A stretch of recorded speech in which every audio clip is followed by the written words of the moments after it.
Instrukcija, kā viedtālruni ar Android operētāja sistēmu nokonfigurēt tā, lai tas automātiski neveidotu datu savienojumu.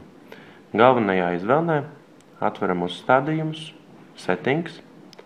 Šajā sadaļā izvēlamies Wireless and Network un pašā apakšā Mobile Networks.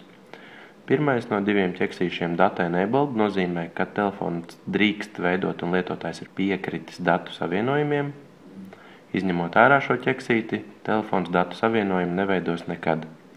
Otrais ķeksīts Data Roaming nozīmē to, ka lietotājs var uzstādīt tālrunī nosacījumu, pie kura tiek veidots datu savienojums, atrodoties ārzemēs. Tātad ieliekot ķeksīti, lietotājs piekrīt, ka datu savienojums tiek veidots arī atrodoties ārpus mājas tīkla, savukārt izņemot ārā ķeksīti, telefons atrodoties viesabunēšanā nekādā gadījumā nepieslēgsies pie pakaļdatiem.